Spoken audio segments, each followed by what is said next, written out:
is Garrett Gard. I currently work for Bitner Henry Insurance Group. I've been in the property and casualty liability insurance business for about 11 years, and most of that I've spent focused on international nonprofits.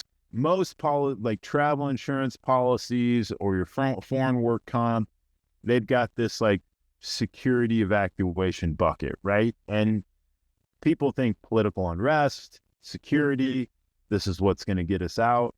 And a great example for that is, the October 7th attacks in Israel. Terrible event that happens there, destabilizes the whole country. And you have this issue where it's isolated to one area.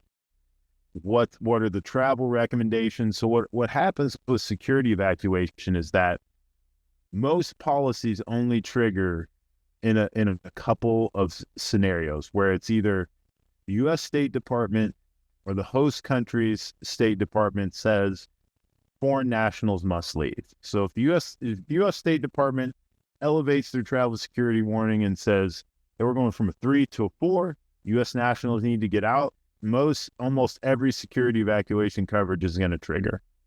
Same thing if the host country says, hey, all foreign nationals need to leave the country, it's going to trigger. And then there's a couple other small ones where, like, if you're named persona non grata or something like that, it'll cover you. But the two biggest ones are typically the host country or the U.S. the State Department says you need to leave. It'll trigger it.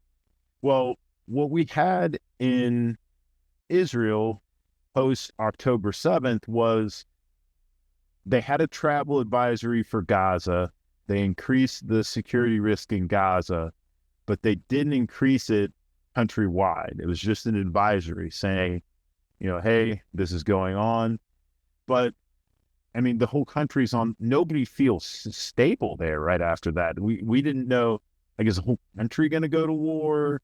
Is the whole region going to go to war? We need to get our people out. And typical policies won't respond to that. And this is where we kind of come to this kind of like shingle metaphor, right? Your kidnap and ransom policies have an enhanced security evacuation coverage. It has all those other triggers, and it also has this bucket that I love. This is one of my favorite part about most insurance, of almost any insurance policy. If this is a beautiful part of this policy, is it has this trigger that says, if any of these other conditions or the insured and the security company think it's best for everybody to leave, which is awesome, right? It's like, you never see that in insurance policies where the insurance company is like, yeah, we'll pay for it if we think we should pay for it too, if it's in everybody's best interest. And that's kind of what's in there. And so they evacuated everybody out of Israel. And then we've seen them do evacuations other places too, because and it makes a lot of, I love it too, because it makes a lot of sense from the insurance company. I get into these arguments all the time with insurance carriers as I'm like, well, you can evacuate them right now, and it's a commercial flight, right? It's going to cost you $600 or $700. But we can sit around for 30 more days and see if it deteriorates, and then you're going to pay tens of thousands of dollars to evacuate them. So I think this is, an insurance company being wise and saying, like, hey, you know what? If they want to get out, we'll pay for a commercial airline ticket, get you to the airport, and get you out.